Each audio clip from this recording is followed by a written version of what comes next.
Hey, afternoon. How are you doing? Good. Just getting the phone set. Well, so far, it's you and me. See who else shows up. Like I said, I always give people till about 5 after. I know how people are. It's what it is. So how's your day going so far? Uh, I went and saw one condo, kind of looking at places, going through the whole like buy versus rent and all of that. So Right. leaning towards the buy. Um, Real estate has not been fun since 2004 or five. Very Savannah's expensive. It's expensive here to, rent. It's expensive, but also just dealing with the realtors of simply getting them to return a call or a text message. Bingo, bingo. And I don't get that of, most of the time, if the customer is reaching out, you're like, oh, the customer's here. I don't even have to advertise. I don't even have to go get them. Right, Um, right. but in this case, it's almost as if they're pushing the customers away, and you're like, so you try to make sense of that. And I know. I hear you. I hear you you. know, do they have so many customers? I get it. The market is brisk right now, but I don't know. Are you looking in a particular area of town, or does it really matter? Um, I think that's maybe called like the South Side, which is kind of nice, Right, centrally located. right. See, we're in Ardsley Park. Well, just kind of outside Ardsley Park off Habersham. I don't know if you know how familiar you are with Savannah. We're near Habersham Village. It's a little shopping center with a red and white grocery store, and there's a Habersham's liquor store is there. And, I'm a big bourbon drinker, so I buy my bourbon there. Right? I mean, it's a nice area of town. There's If you're looking to rent, there are a number of like fourplexes in the area that have like 4 units in one building. I've only been in Savannah for a little over 2 years. First year rented in a fourplex because I wasn't sure where we wanted to end up, what part of the city. It was a good idea because then got the lay of the land, and from there decided like where to concentrate, and then bought a house in that area. So, but I know what you're saying about real estate agents. If you continue to have trouble and you want some help, I won't do it on here because this is synagogue time, but we have a friend who is a real estate agent and who really is responsive. She returns phone calls, she follows up. I mean, I can, hook you up with her if you want to give her a call, and just you can talk to her and tell her what you're doing, what you're looking for, and then she may be able to help you out. Okay. Yeah, let me give that some thought. Yeah. It's interesting. There's just been, I think, so much government intervention in the market. And I mean, rates have dropped maybe a percent since last year. So it almost feels a little like 2008 again, right? Of like this feeding frenzy. And Well, rates are low. There's, from what I'm reading, and I don't follow real estate that closely, but I'm reading that there's a shortage of places for sale. So it's a seller's market right now because inventory is rather low in most places. Now, I don't know how true that is for Savannah itself. I mean, I drive around. I don't go that many places, but when I drive, I do see for sale signs in front of homes. However, there's a house directly across the street that went on the market. There's a young couple living there. They moved to Illinois for a job, and their house was on the market for a grand total of 6 days, and it is sold. Now, it's a nice little house. It's not big. It's a 2-bedroom, 1-bath kind of bungalow kind of thing. So it's not a huge house. It seemed to be priced fairly because, like I said, 6 days after the agent listed it, there was an offer that was accepted, and it will close in mid-September sometime. So yeah, 6 days is fast. it's very fast. It's very fast. So we'll see. I mean, I don't know. I know the frustrations of trying to get people to return calls. I hate to tell you this. I love Savannah. I love living Savannah, but an issue in this town.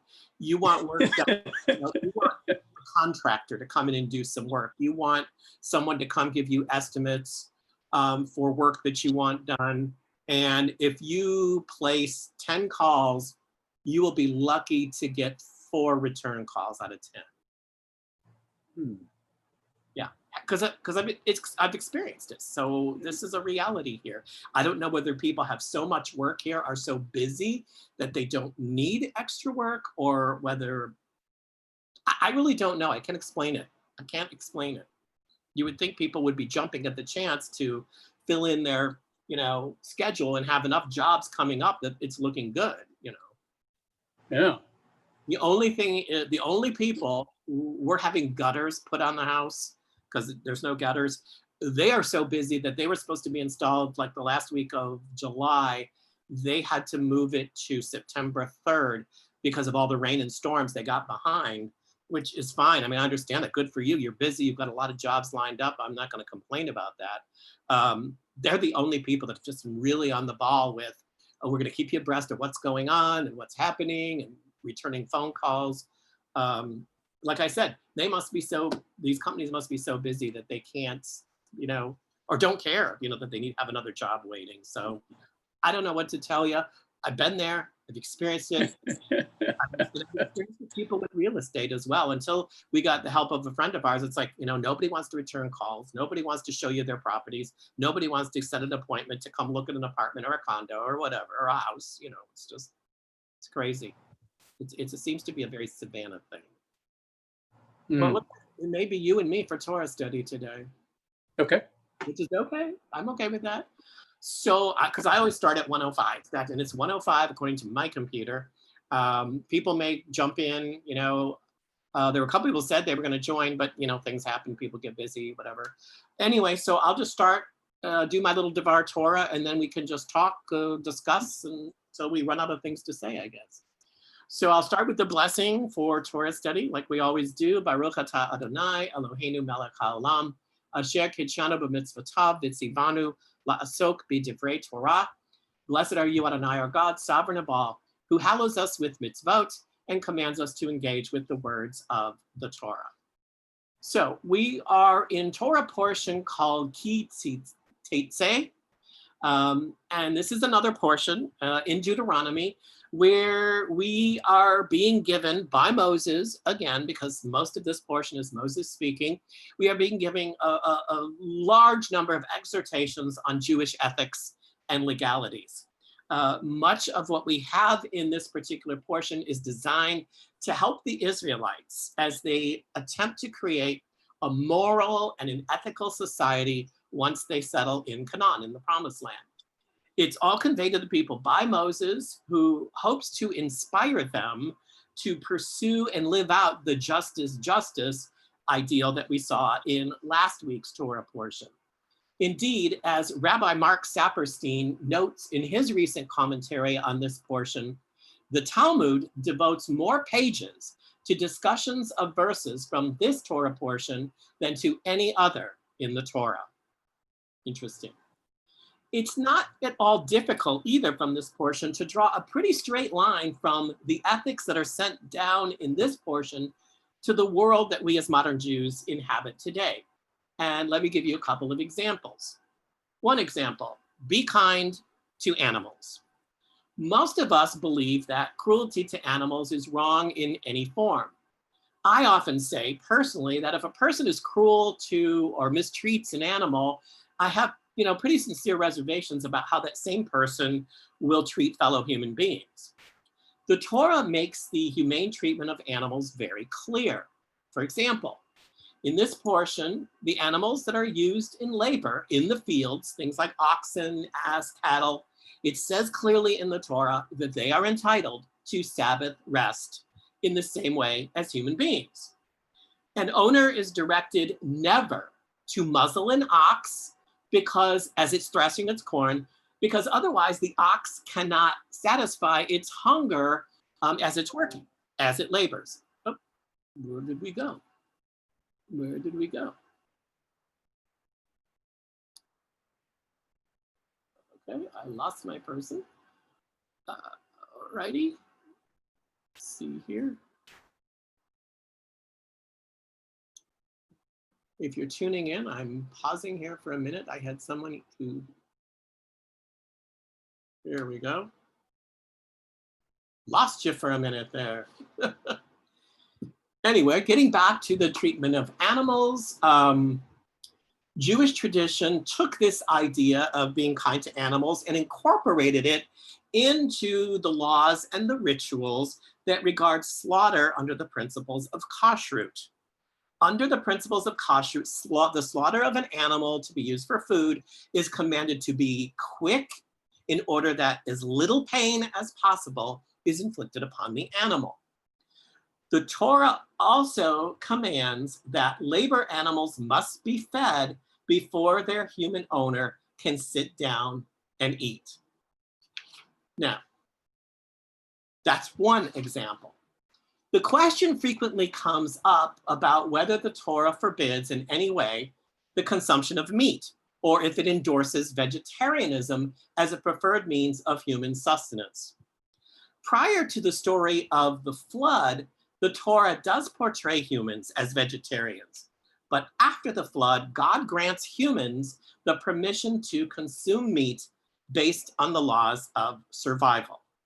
Let's remember that it is God who sends the Israelites the myriad number of quail to consume when they are kvetching in the desert about being hungry. He sends them so much that they gorge themselves on quail. We as Jews tend to look down upon those who purposely treat animals in an inhumane manner. We believe in animal preserves that provide animals with a more natural habitat rather than being locked behind bars in a cage, as would be in a traditional zoo. We also understand that there are endangered species that must be guarded and protected by law. On a more personal level, we take great pains and spare no expense to see that our cats and dogs and other animals are well-fed, comfortable, and medically cared for. The Torah principle of kindness toward and regard for animals is alive and well thousands of years after the giving of the Torah. In addition, this Torah portion is where we are reminded to treat the burial of the dead with respect. To leave a corpse exposed was considered an affront to God and to God's land. But let us also realize that there's a level of practicality here. In the climate of the Middle East, a body could begin the process of decomposition very rapidly. There are also an abundance of carrion birds who would swoop in and begin to feed on the decaying corpse. Nobody really wanted that to happen. It was decreed that even a criminal who had been hanged was to be cut down and buried before sunset. As it says in the Torah, for an impaled or hanging body is an affront to God. So for many reasons, the dead were to be buried rapidly, criminal and righteous alike. Neither burning up a corpse, as we might think of as cremation, nor use of a coffin were considered practices that were acceptable, at least at that time. Often you would find an ancestral burial cave, and that would be what would be sought out, just as Abraham had sought out and purchased the cave at Machpelah for Sarah after she passed away. As our bodies are all made in God's image, what we call B'Tselem Elohim in Hebrew, we are honoring the dead with quick and proper burial for all. On a side note, but still related, the Torah sets forth no ritual for internment. So we don't have rituals and funeral rites at this point in Judaism. Those would come later once we became Rabbinic Judaism after Temple Judaism. We can also see here the root of why in traditional Orthodox Judaism, there is a decree that Jewish funerals should occur within 24 hours of death.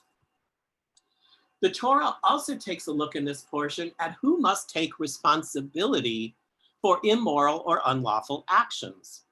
Deuteronomy chapter 24, verse 16 states, "Parents shall not be put to death for children, nor children be put to death for parents. A person shall be put to death only for his own crime." The Torah is making it clear here that it does not condone any sort of collective responsibility. for a crime or an unjust action. If I am involved in unlawful activity, it is my responsibility and mine alone to face the consequences of my actions. My mother, my father, my siblings, my extended family, my friends, neighbors are not to be held accountable or held in any way responsible for my going astray of the law. It's me and it's only me. However, we know that this is a Torah ideal or a Torah principle that is frequently not adhered to very well. For example, if someone is captured, arrested, tried in a court of law, and found guilty of some sort of heinous crime, many naturally look at how the parents raised the child as if they too must share in some of the blame. What did they do wrong in the rearing of that child? People often wonder. In truth, according to the Torah, that's just plain and simply wrong. I have a dear family friend who refuses to this day to travel to or set foot in Germany or Poland because of the part those nations played during the Holocaust. She still holds those nations and the people living in them as collectively responsible for the murder of the 6 million Jews.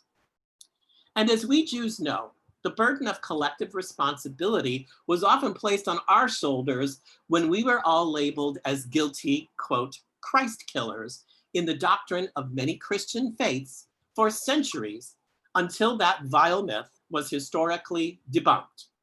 The Torah clearly looks askance at this practice, and it is a practice that we must all be more vigilant about. So this Torah portion has much more detail that aids the Israelites in putting together the foundations of a people and a society that will live in righteousness, in mercy, and in justice. We are still, even today, still refining and working toward betterment of these very important concepts as modern progressive Reform Jews in the year 2020. So there you go. Questions, comments? Oh, we lost it again.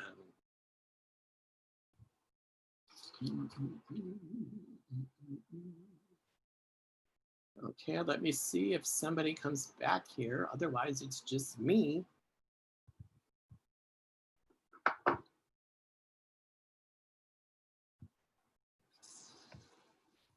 Let's see.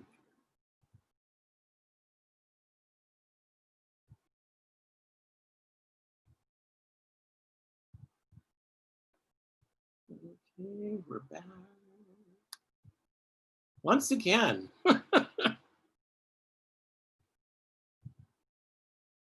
Do you have any comments, questions about anything that I went over, and anything you want to discuss, talk about? Unmute yourself, because right now you're muted, and if you're talking, I can't hear you. Yeah, sorry. Very, very general questions. And since it's only us, maybe we can start a little further abroad field. Okay. So why were, you mentioned of originally more vegetarian, and then it become herbivore or Carnivores. Yeah, carnivores. So going back to, originally to Adam, everyone was sort of God's chosen people, or either no one was. So why is there that gap between Adam and Abraham? I'm not sure exactly what you're asking. I mean, why is it that Abraham is considered to be the first Jew? I guess that's correct. Of why was there not a covenant to begin with, or what changed to cause God to enact that?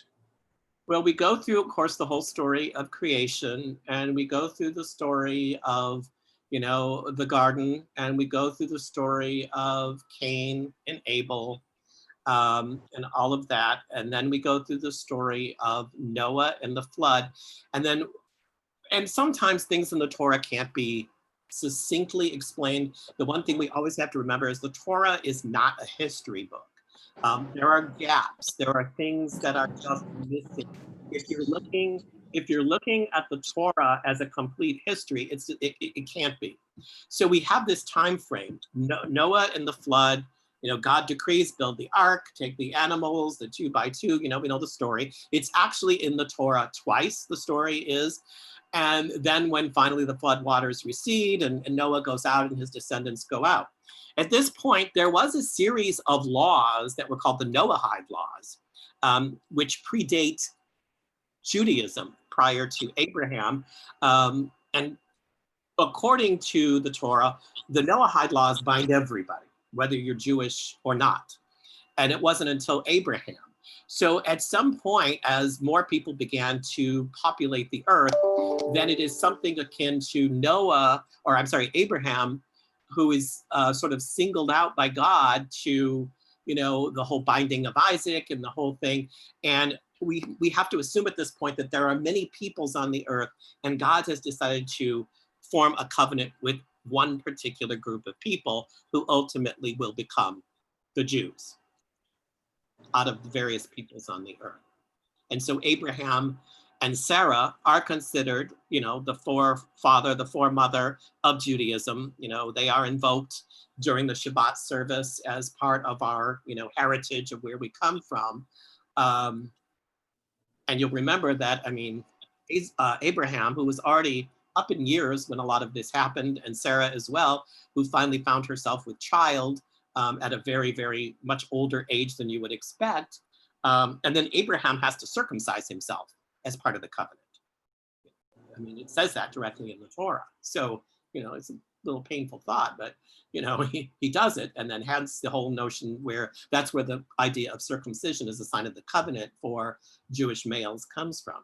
So it's sort of a progression from the very beginning of creation through, as there are more people, the whole Cain and Abel thing, we see evil beginning to creep in and people begin to populate the earth. God is upset.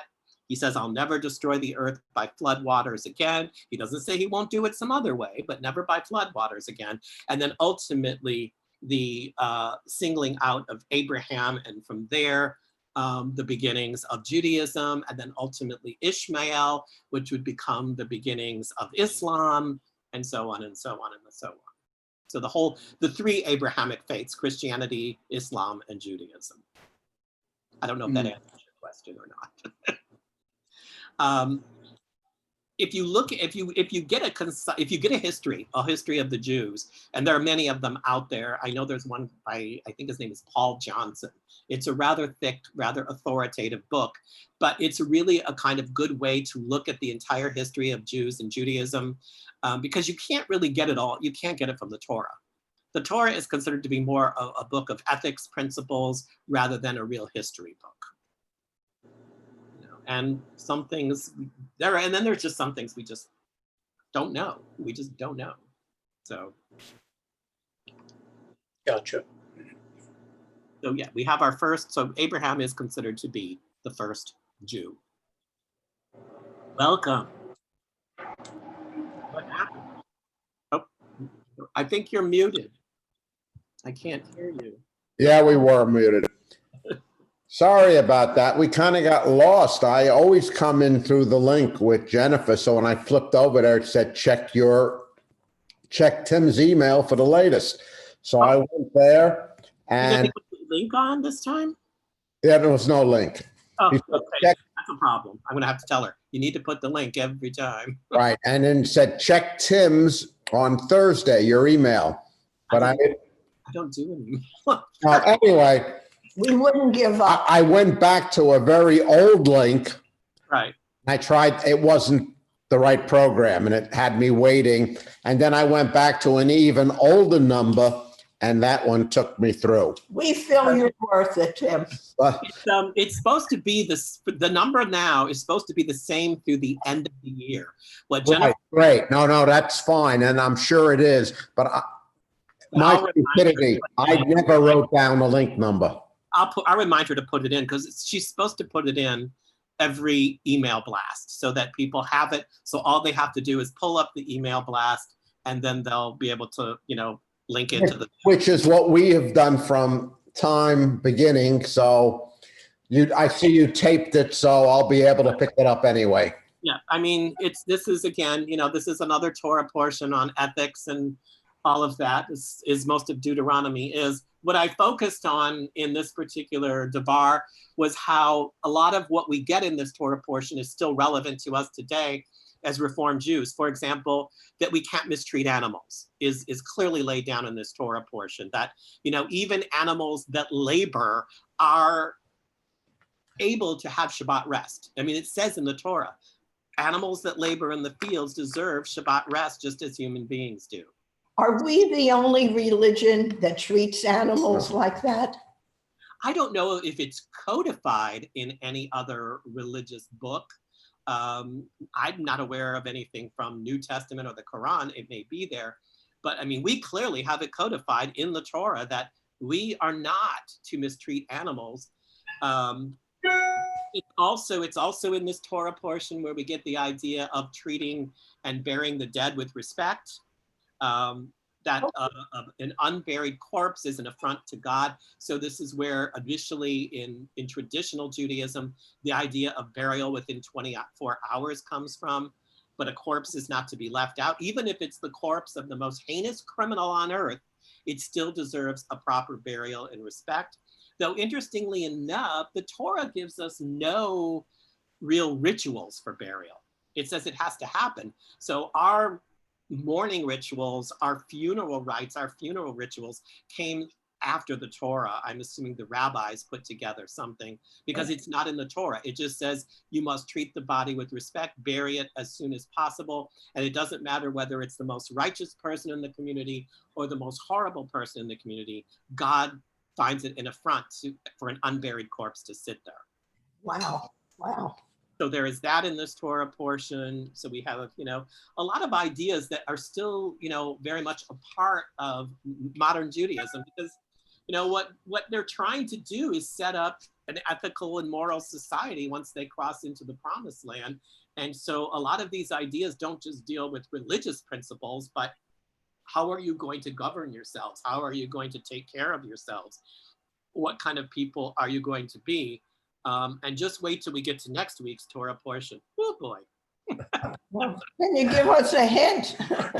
Tim, Just know that next week's Torah portion is filled with all these horrific, sort of abominable curses that can befall the Israelites if they don't live up to the principles that God is asking them to. Oh, and you start getting through it. And let me tell you, there are some pretty horrible things that will befall. So it's going to be an interesting look. welcome back. Tim, you said that burial rites was not in the Torah. So where did they come up with them as far as Rabbinic.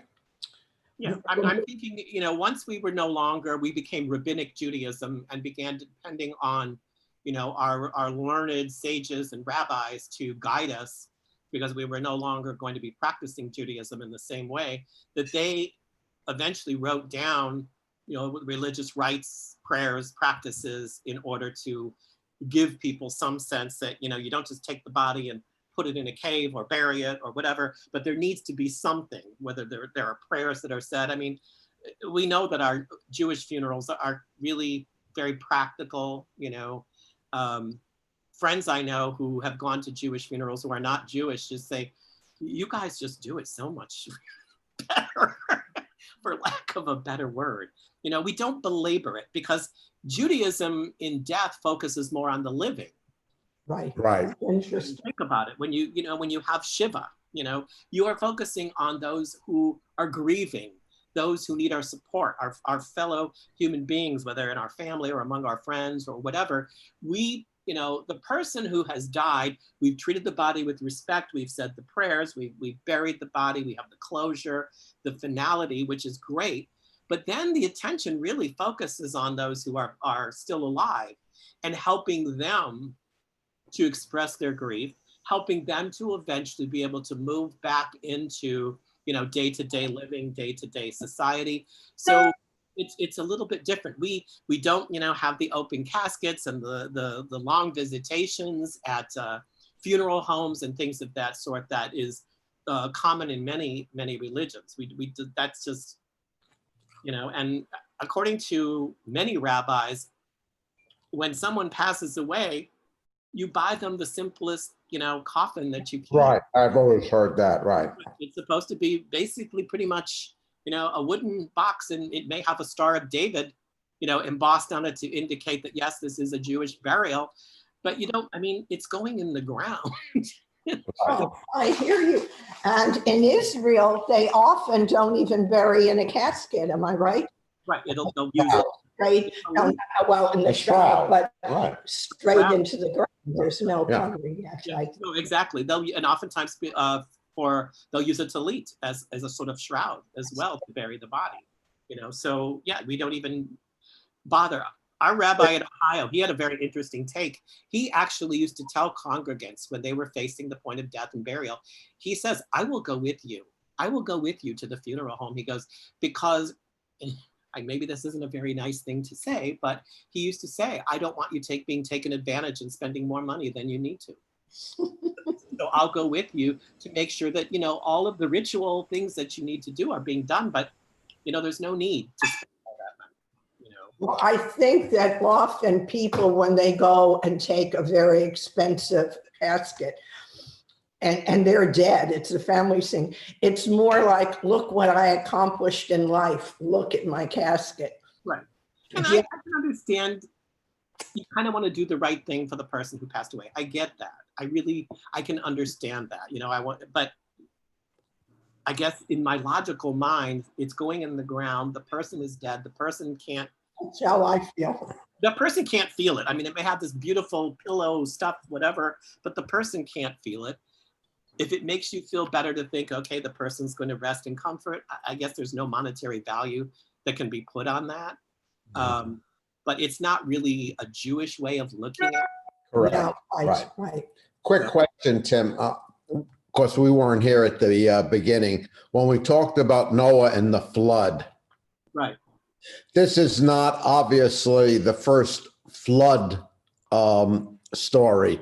Right. It was preceded. What was the one it was preceded by? I remember reading the text in the book on that, but Mesopotamia or something. There are actually many cultures. I mean, they have found 4, 5, 6 different flood stories in different cultures. Right. The one I remember at the British Museum I was reading about took place at least 1,000 years before Noah. Right. Right. So. Yeah, we have to understand that as Jews, we share a lot with those other cultures, and a lot of our, stories. And did the flood really happen the way the Torah says that it happened? We weren't there, so none of us know. Or was it really an illustration of if God gets too angry and you turn away from God to such an extent that he feels the need to just sort of have a do-over, I guess, for lack of a better term. My theory has always been, there probably was a huge flood in the area where people were living. Was it the whole earth? It was the earth as they knew it, whatever section they were living in. It was probably very devastating. I mean, we just had a hurricane down south, and it's devastating in that section. But we've got a whole country, that was not devastated. So that flood area devastated that area of the Middle East where they were, but there were probably areas that had no notion that there was a flood. Yeah. Tim, where did the idea, and I think it's I happen to like it, that the family or people each throw a little dirt on the coffin?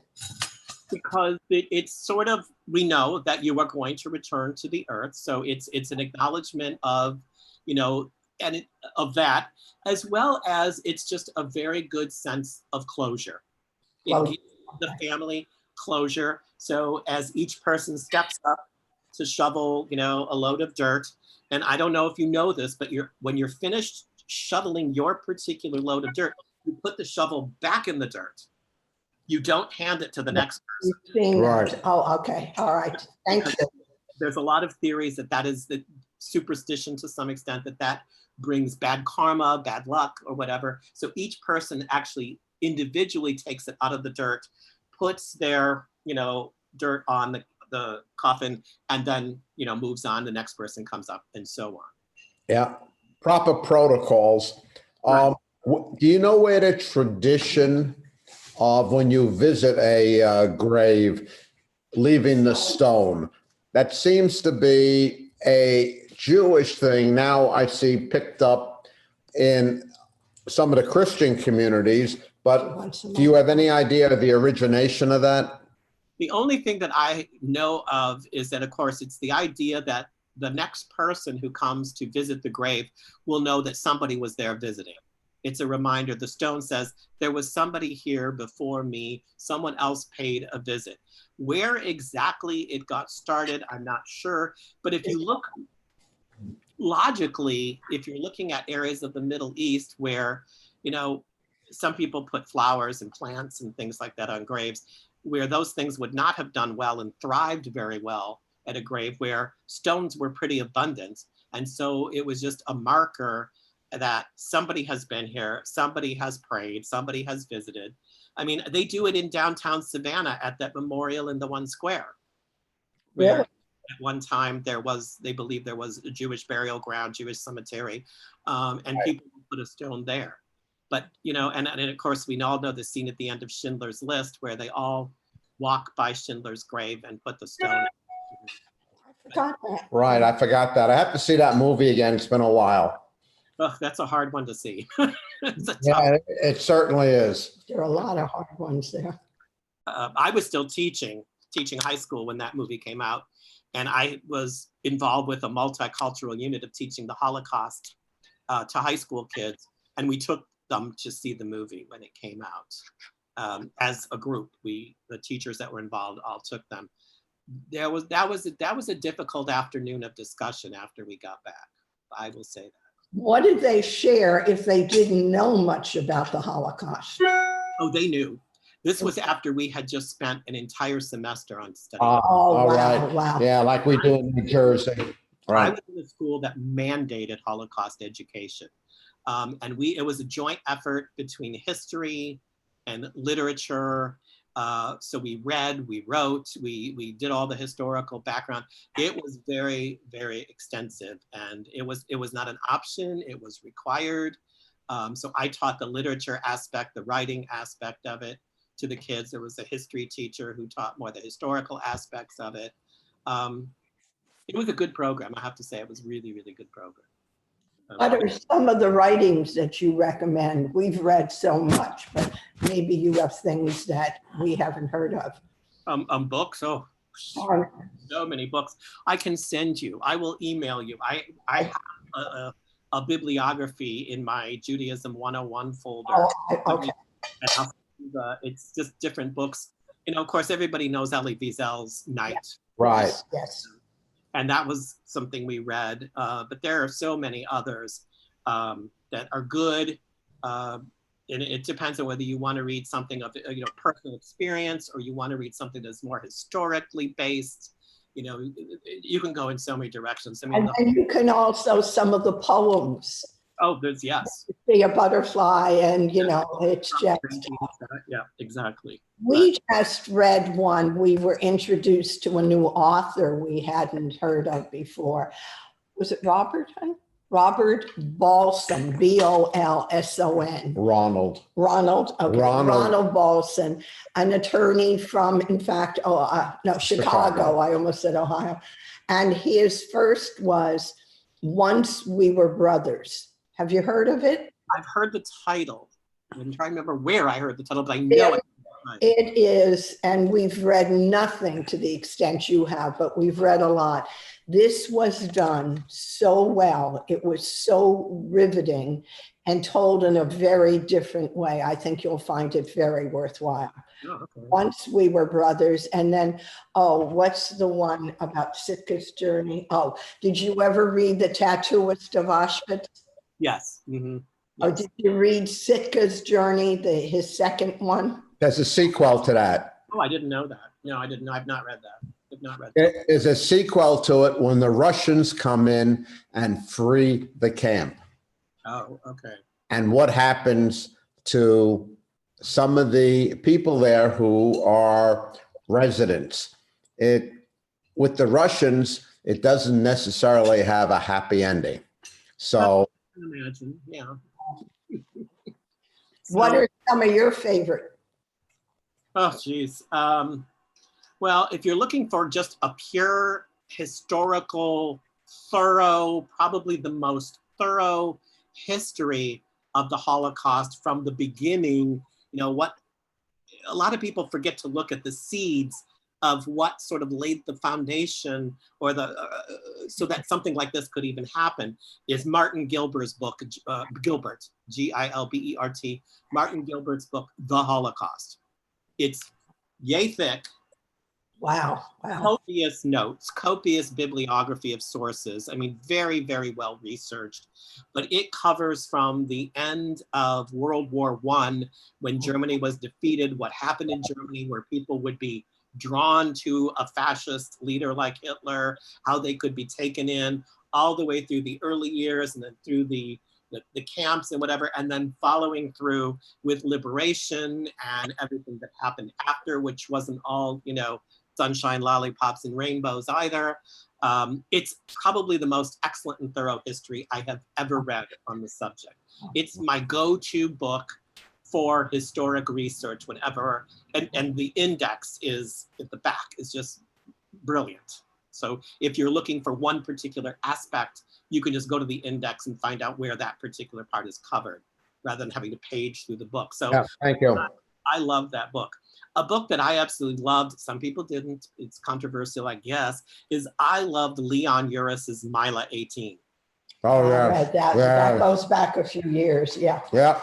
If you want to really understand what happened in the situation of the Warsaw Ghetto, and then the fighting back, the Jewish fighting organization who fought back against the Nazis, it's to me just a really, really well done book that actually I've read several times, because it just, even though it's depressing, I find something inspiring about the fact that these people fought back when they had so little to fight back with. I, They were able to hold off the Nazi German army for about a month. no, I hear you. When you had your students read, do they still read Diary of Anne Frank? Or not this much? That was actually, believe it or not, that was actually not part of our Holocaust. They would read that outside in English class. Okay. All right. Part of our class that we used to do. Okay, I didn't know if students were still reading that, because the thing that I've always felt with that, it brought it down more to the human level, the personal level, where when we hear of it and you hear such atrocities in such numbers, you often can't adjust your mind to it.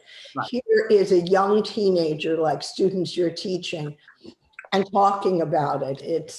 I found it reached people where they maybe couldn't be reached before. Right. Last year at the Savannah Repertory Theater, they had a wonderful version of the Diary of Anne Frank. Did you see it?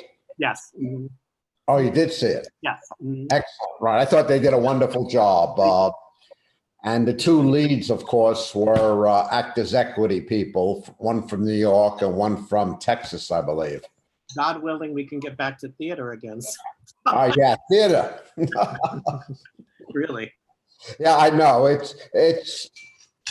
It's wonderful that a lot of these things have been recorded, so we can occasionally pick up theater and different things like the opera, Right. but not seeing the live version, miss it. That's right. You're right. It's not quite the same. Tim, something that we're on, we have friends who are recommending all different kinds of virtual tours.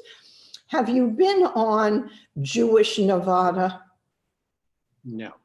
It is from, let me tell you, especially you being an educator, and Jeffo will jump in here.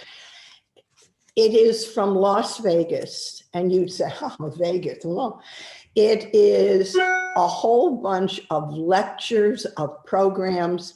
I have found it so fascinating. Yesterday, they dealt with Jewish female photographers.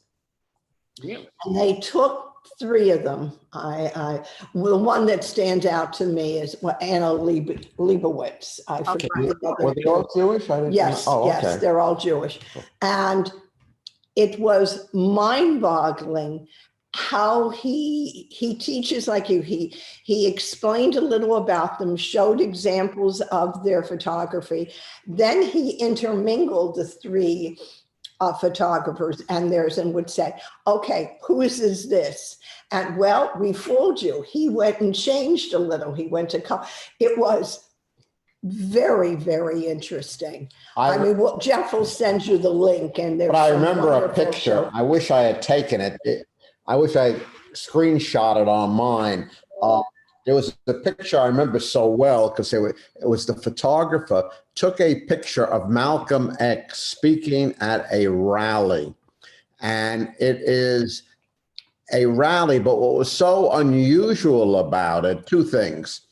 Well, anyway, the four people sitting in the first row were neo-Nazis.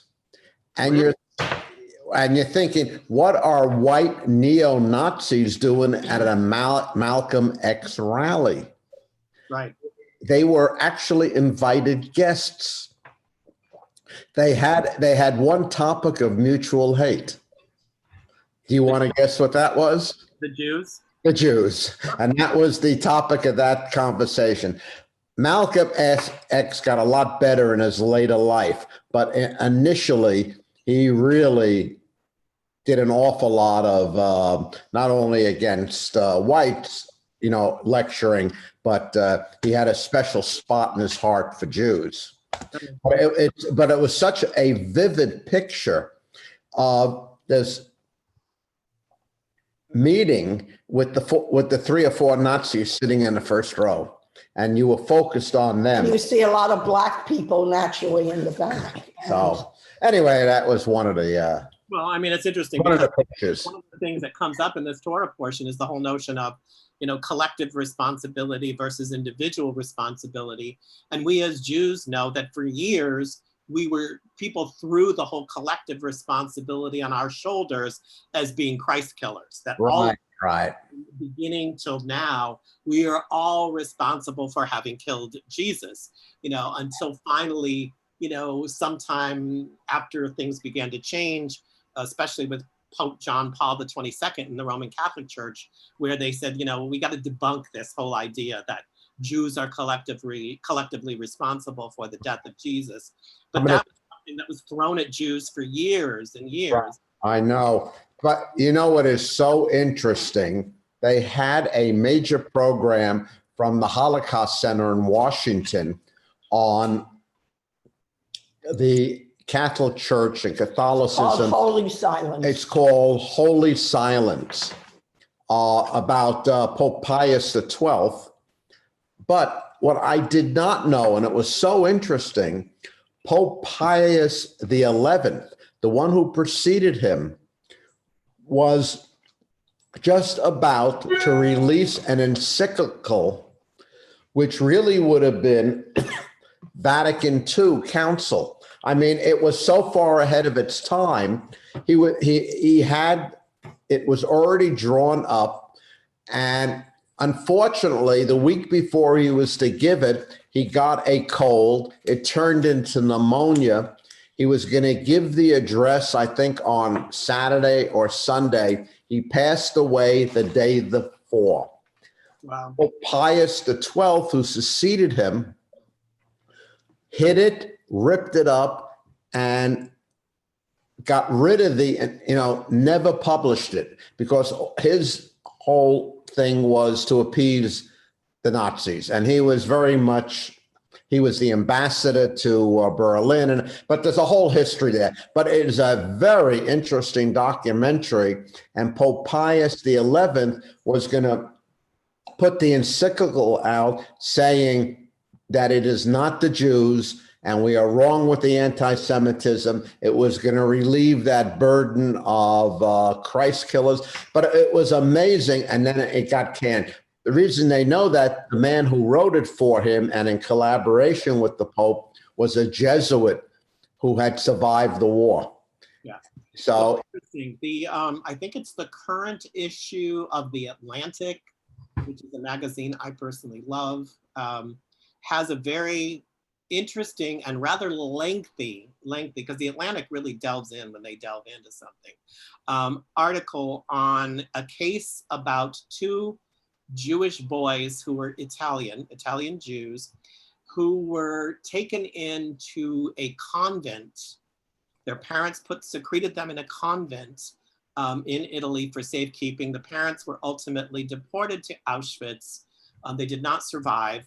And then after the war, relatives who were Jewish were trying to get these two boys back, and how it became this diplomatic between Italy, and then they whisked them off to France. So France got involved. Then they whisked these boys off to Spain. So Spain got involved. And all this going back and forth. The Catholic Church in the meantime had baptized the two boys, so said they're Catholic now. If we give them back to you, you're going to turn them back into Judaism.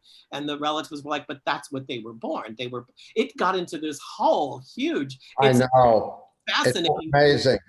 So what is the upkeep? What happened? What was the outcome of that one? Well, ultimately, after a lot of diplomatic wrangling between the Vatican, the government of France, Spain, everything, it went to court. I mean, and several times, it was in court several times. Ultimately, the two boys were returned to relatives who by that time were living in Israel. And so the two boys ended up moving to Israel, returned to Judaism. Wow. And the last that the story ends is, one was living on some sort of, I believe, kibbutz kind of thing, and one had gone into medicine, and they were living very happily as Jews in Israel. Wow. I'll tell you, we know a story similar to that. Yeah, ADL, yeah, right. The founder, well, not the founder of ADL, but the very long time leader of ADL, Abe Foxman, was also a Holocaust child. Do you know his story? I don't know. I know the name. I know who he is. Yeah. Hidden by people who are willing to hide him during the Holocaust by his parents. The same thing. Yes, same thing, except the parents survived the Holocaust. No. They went back to reclaim their son, but the person wouldn't turn him back over to them because he was a baptized Catholic now, and he wouldn't put his soul in a mortal danger by turning him back to his Jewish parents. It went to court, and was it France or Poland? I don't remember. It went to court. The parents ultimately prevailed, but it was quite a heated case. And he came back to the United States, and then he became head of the Anti-Defamation League for over 30 years. Yeah, I remember the name. I know the name from the ADL. Quite a man. I don't know if he's still alive. We knew him. Of course, a different example was a Jewish boy hidden as a teenager among good, caring Catholic family in France. And they protected him and sheltered him. And he was at an older age. He was like 14 or 15. And he became immersed in Catholicism and actually joined the church and rose to become the Cardinal of France. Well, there you go. And we lost. We lost him, but he always interesting. He always considered himself Jewish as well as Catholic. And it's very interesting because his whole story came out when a papal election came up, and he was one of 4 cardinals on the very short list to become the next pope. That would have been interesting. But he spoke a fluent Hebrew, and he went to Israel and visited. But his story was different, but also quite interesting. Another Holocaust story. Tim, similar to what Jeff's saying.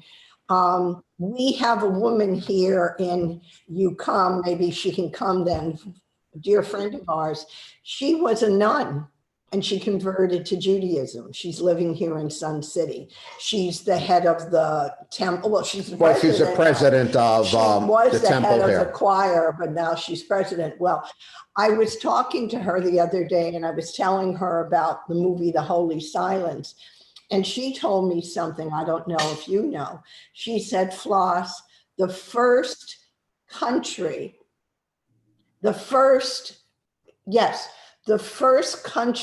to accept Hitler was the Vatican. Well, They looked around and, and I figured she would know because at that time, and I wasn't aware of that, but when Hitler took when he took power, the first to recognize.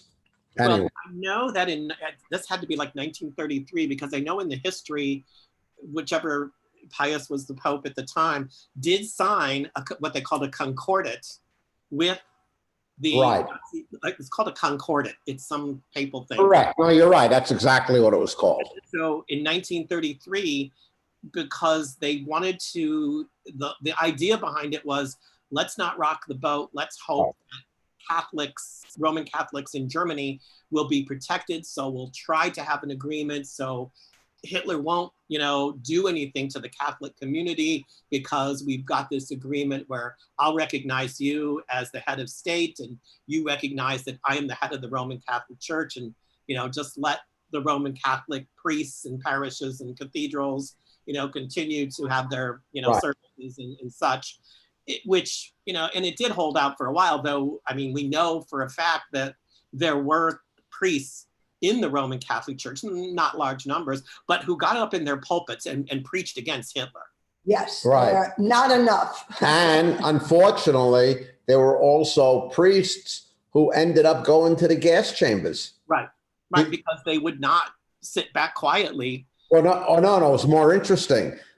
Their parents or grandparents were Jewish. So they went to the gas station. By the way, in the Warsaw Ghetto, there was a Catholic church. Did you know that? I think I had heard that somewhere. Okay. These were the Jews. These were the priests, the nuns, and Catholic converts who were rounded up. Hitler considered them Jews. They all went to the gas chambers as Jews. Now, yeah, I knew that he did not accept conversion. He didn't. Right. But, on a personal, this documentary was very interesting. On a personal level, the Pope did hide Jews personally. In his summer residence, there were several hundred Jews hidden in his summer residence. Inside the Vatican itself, there were Jews being hidden. So he was kind of this dual personality. On a personal level, he was helping out. On a world level, he was in collusion. A little too quiet, more quiet than he should have been, that's for sure. Tim, one question, and then We'll let you run. They're the only ones. Well, it's a pleasure to hear you.